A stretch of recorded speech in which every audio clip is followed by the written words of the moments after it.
Hello and welcome back to Youth in Politics. I'm Justin Schnedt, and once again I'm joined with Democratic gubernatorial candidate Steve Rowe.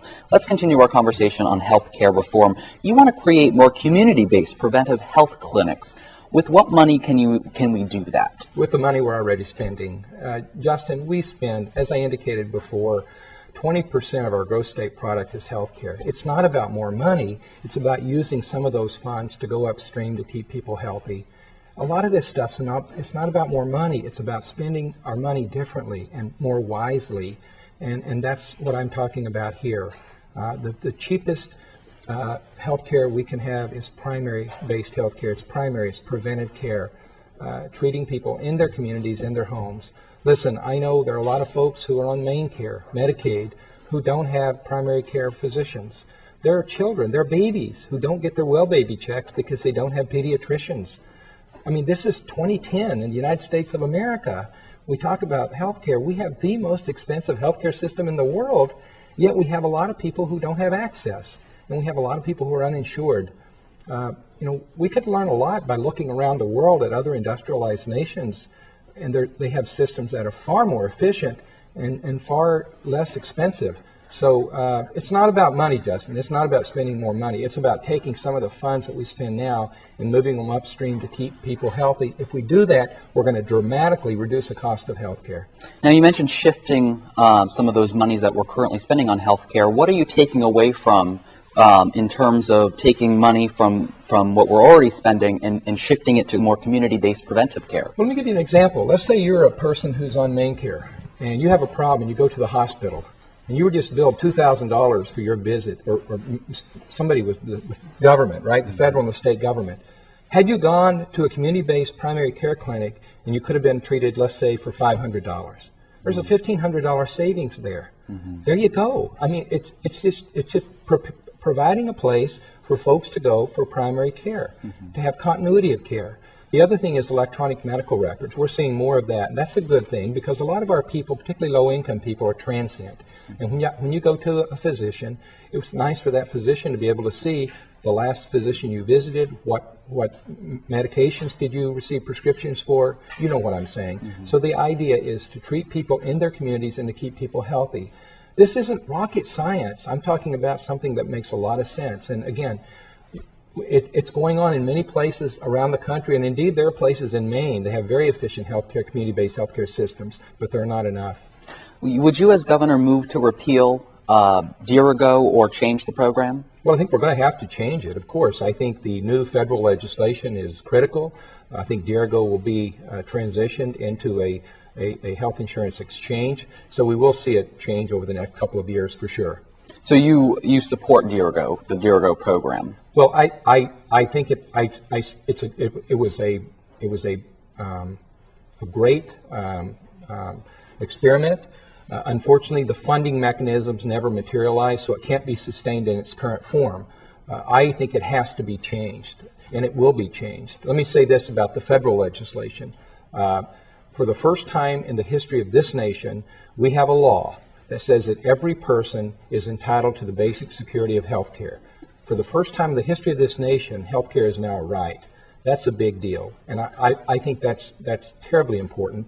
And Dirigo will be part of that, and I think probably in a couple of years. And you mentioned you want to change Dirigo. How specifically do you want to change it in order to make it cost efficient and reach more people? Because right now the estimates are 3,000 to 4,000 people that are really benefiting from the program statewide. Well, it's more people than that. It's about 10,000 people that are benefiting from the program. It is a very expensive program. I don't know where you got those numbers, but it's much more than that. But it never materialized into what it could have become. And again, the reason was when it was set up, there were other funding sources, including federal money, that never came. So you can criticize Dirigo till the cows come home, but it's helped a lot of people that would have otherwise had to have more expensive health care. So again, I'm going to say that I think it was a great idea. It just never was able to work and have the funding source that it should have had. Let's turn to the issue of education. It is a really important factor when you're talking about the economy. I know as a college student, I see it in terms of not only being able to afford post-secondary education, but also have a job climate in the state so that after you graduate, you can actually obtain employment. Yeah. So how would you as governor not only increase educational opportunities, post-secondary education in order for us to afford it, but also create an environment that's appeasable, that's for us to be able to obtain employment? Well, this is about youth and politics, and the key word here is youth. We've got to have more young people in Maine. In 1960, we had 22,000 babies born in Maine. Over the last 3 years, we've had less than 14,000 babies a year born in the state. We have 38 babies a day. We're losing. We have fewer young people being born here, and more are leaving. Our biggest export is smart young people. We've got to change that. We've got to change that. And the key is jobs. You just hit the nail on the head, Justin.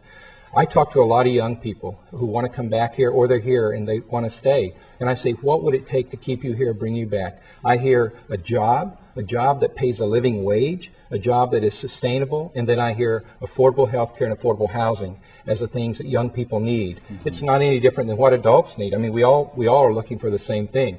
So it's about jobs. And we talked earlier, we talked about education, we talked about assisting small business, reducing healthcare energy costs, making sure we have a strong infrastructure, protecting our environment. Those are important things to create jobs in Maine, but we have to have more jobs.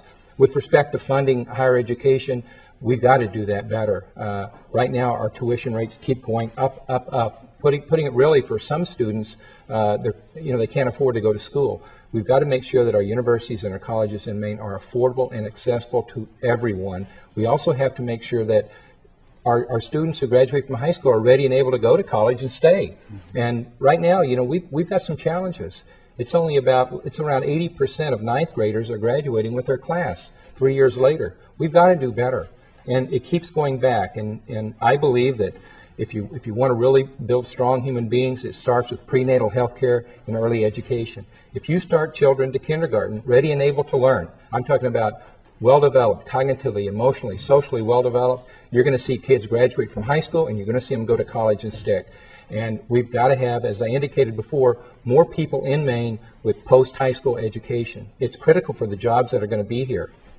Speaking of youth, very quickly, what is Generation Rowe? Well, Generation Rowe is a group of young people, youth, in the Steve Rowe for Governor campaign. It's not an idea of the campaign. It was generated outside the campaign. It was an organic movement of young people, anywhere from 18 to 30. I mean, there are a lot of young people, hundreds across the state. I know there are probably well over a couple of thousand now across the state who have come together and are endorsing my candidacy and working to help me become the next governor of Maine. They call themselves Generation Rowe. And they, like I believe, that the future of our state is really going to be in the hands of our young people to make sure that they have the opportunities here. Without that, we're in trouble. Wrapping up our time together, what would you tell undecided voter? There's a lot of them out there who haven't made up their mind yet because there's so many candidates running on both sides of the aisle. What would you tell them right now to earn their vote? Well, I would tell the people watching today that my name is Steve Rowe. I'm a Democrat running for governor. So I'll be a Democrat on your ballot on June 8th. You won't find a more honest person. You won't find a harder working person than myself. What I will do is I will bring in the best and brightest people to Augusta, not cronies, but smart, innovative people to Augusta, and put together a strategic plan for the state, something we don't have and haven't had. And then we'll build budgets into that. We'll focus on things that matter, the things I talked about today, lifting up education, encouraging small business development, bringing down the cost of healthcare and energy, and focusing on our infrastructure, doing the right things right. I'm about leadership. I went to West Point. I served in the military. I have 17 years of private sector experience. We need strong leadership in Maine, and that's what I'll bring to the Blaine House. And I thank you very much for having me today, Justin. It's great to be here, and I'm so pleased that we have youth in politics. Well, thank you so much for coming on the show. Great being here. Thank you very much. And thank you for watching. I'm Justin Schnett, reminding you to become aware with issues of the day, get involved in your community, and vote on the June 8th primary, Tuesday, June 8th. Fulfill your duty. If you haven't done so already, register to vote. It's so critically important that you do so. So thanks for watching. Remember, if it's Sunday, it's Youth in Politics. See you right back here next time.